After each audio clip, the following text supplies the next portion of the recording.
Hey everyone, welcome and welcome back to my channel. তো আজকে আমি সারা দিন কি করব এটাই শেয়ার করব তোমাদের সাথে একটি বড় ব্লগে। এখন বাজে প্রায় 12টা, আমি উঠে গেছি ঘুম থেকে, ফ্রেশ হয়ে এলাম এখন। এবার যাব হচ্ছে আজকে বাড়িতে মাটন হচ্ছে, তো আমি বলেছি মাটনটা আমি বানাবো। তো চলো আর কি করি তোমাদেরকে দেখাই, আর মাটনটা কিভাবে বানাবো সেটাও দেখাবো। তো এখানে আমি কেটে নিয়েছি হচ্ছে পেঁয়াজ মাটনের জন্য। এখানটাকে ভালো করে মাটনটা, আর এই যে আদা রসুনের পেস্ট এটাও বানিয়ে নিয়েছি। এখানে আমার আলু ভাজাও হয়ে গেছে, কিন্তু এক কড়া তেল আছে, এটাকে কমাবো এখন, কমিয়ে দেখাবো যে কিভাবে কম তেলে রান্না করা যায়। তো পেঁয়াজগুলো কেটে নিচ্ছি, প্রপার শেপে কাটতে পারি না পেঁয়াজ, বাট যাই হোক চেষ্টা তো করছি। তো চলো, তারপর পেঁয়াজগুলো কাটা হয়ে যাওয়ার পর তোমাদেরকে দেখাচ্ছি যে কিভাবে। এই যে পেঁয়াজ কাটা হয়ে গেছে, এবার তেলও গরম হয়ে গেছে, আর পেঁয়াজগুলোকে ছেড়ে দেবো। এবার ভালো করে পেঁয়াজগুলোকে ভেজে নেব।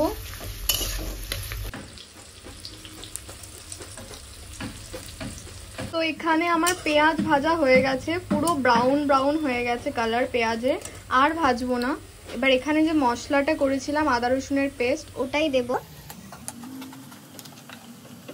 দিয়ে দিয়েছি। এবার এটাকে ভালো করে মিক্স করে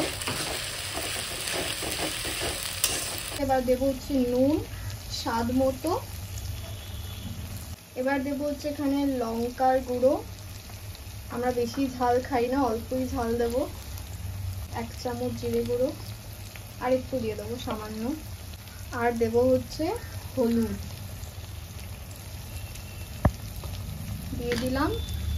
এবার কালারের জন্য দেব হচ্ছে সানরাইজের কাশ্মীরি মির্চ পাউডার, অল্প দেবো এটাও, ব্যাস হয়ে গেল। আর ভালো করে এটাকে মিশিয়ে নেব। ততক্ষণে কষে যাক মাংসটা একটু ডিট্যান করব মুখে। তো তার জন্য এখানে আছে হচ্ছে মুলতানি মাটি, যেটা আমি 2 চামচ নিয়ে নেব। আচ্ছা বোনও লাগাবে, হ্যাঁ 2 চামচ আর একটু নিয়ে নেব। আর সাথে আছে হচ্ছে আয়ুরের রোজ ওয়াটার, এটাও নেব। আয়ুরের রোজ ওয়াটার নিয়েছি এখানে 1 চামচ, আর এখানে আরেক চামচ। এখানে শসা আমি গ্রেট করে নিয়েছি, মানে বোন গ্রেট করেছে সরি। আর শসা যে জুসটা সেইটা হচ্ছে এটার মধ্যে দেব, এটা ট্যান রিমুভে খুব হেল্প করে। তো চলো ভালো করে এটা মিক্স করে তারপর লাগিয়ে নিই মুখে। মুলতানি মাটি যেটা বানালাম পেস্টটা, ওই পেস্ট বলছি, যে ফেস প্যাকটা বানালাম, এবার এই ফেস প্যাকটা হচ্ছে মুখে লাগিয়ে নেব। ভালো করে মুখটাকে আমি ফেস ওয়াশ দিয়ে ধুয়ে এলাম।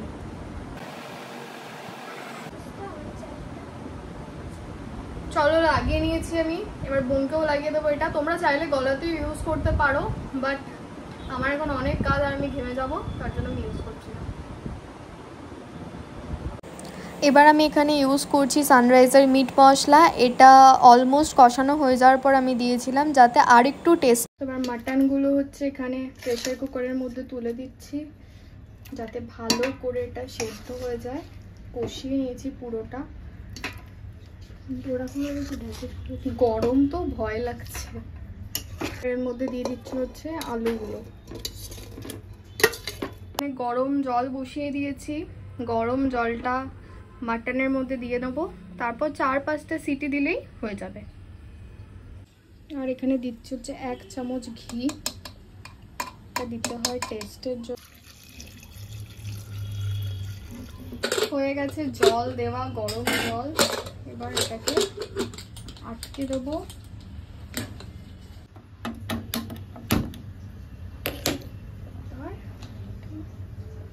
বসিয়ে দেবো। তো আমি রান্না বান্না করার পর স্নান করে চলে এসেছি, আর এখন হচ্ছে করব লাঞ্চ। মাটনও রেডি হয়ে গেছে, ভেরি টেস্টি হয়েছে মাটনটা। আর খেয়ে দিয়ে ঘুমিয়ে যাবো একটুখানি, কারণ খুব টায়ার্ড হয়ে গেছি। ঘুমাবো না, একটু শুয়ে থাকবো, রেস্ট করব, তারপর দেখি কি করা যায়।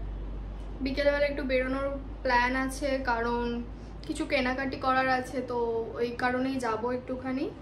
তো মাটনটা দেখে কতটা টেস্টি লাগছে দেখো, যদিও বা নিজের রান্না করা জিনিস একটু বেশিই ভালো লাগে। যাই হোক, এটাই হচ্ছে আজকে লাঞ্চের মেনু, ভাত আর মাটন, আর সাথে আমি একটু স্যালাড কেটেছিলাম। জানি শেপটা একদমই ভালো হয়নি, বাট কিছুই করার নেই, খুব খিদে পেয়েছে, চলো আগে খেয়ে নিই।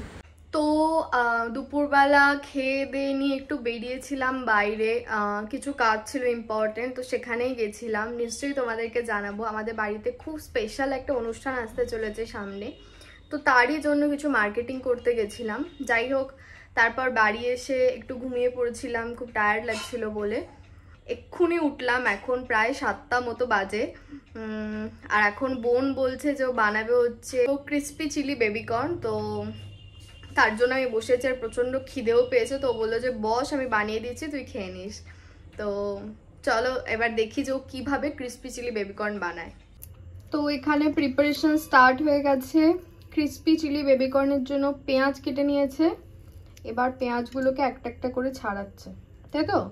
কিন্তু বেবিকর্ন তো নিরামিষ, তুই ওটাকে পেঁয়াজ দিয়ে দিলি কেন? Partially veg. বাবা রে বাবা। পেঁয়াজগুলো কাটছে, আর বেবিকর্ন আসছে হচ্ছে ব্লিঙ্কিটে। চলে এসছে ব্লিঙ্কিট থেকে অর্ডার, আর অর্ডার করে দিয়েছি হচ্ছে বেবিকর্ন। ইচ প্যাকেট 48 রুপিস নিয়েছে। কোয়ালিটি তো মনে হচ্ছে ভালোই হবে, লেটস সি, বোন বলতে পারবে। আর একদিন রান্না করছে, হ্যাঁ, এখানে গান চালিয়ে আলাদাই। কিরে সত্যি কথা বলতে ও সত্যিই রান্না করে, ও ভালোবাসে রান্না করতে। আমরা মাঝে মাঝে রান্না করতে খুবই ভালোবাসি, ডেলি না, মাঝে মাঝে।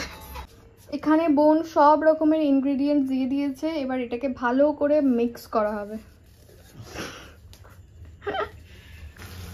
এখানে চিলি বেবিকর্ন অলমোস্ট ডান হয়ে গেছে। বোন নিজের দুটো আঙুলও পুড়িয়ে ফেলেছে, অ্যাচিভমেন্ট এটা, কিন্তু দেখেই মনে হচ্ছে যে খুব খুব ইয়াম্মি হয়েছে। সো এখানে রেডি হয়ে গেছে chilli baby corn made by me and my little sister. আর সাথে বোন নিয়ে এসছে হচ্ছে কোল্ড ড্রিঙ্কস, বাড়িতে বেঁচে থাকা ভাইফোঁটার কোল্ড ড্রিঙ্কস, আর চিপসও আনছে, চলে এসছে চিপস, সাথে আছে হচ্ছে চিলি বেবিকর্ন। আহা, ভেরি ভেরি ইয়াম্মি, দেখেই টেস্টি লাগছে। এবার খেয়ে বলবো যে কেমন হয়েছে। So let's try.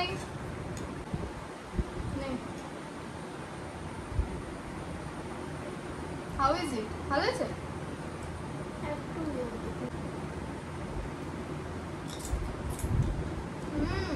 It's very good, খুব খুব ভালো হয়েছে।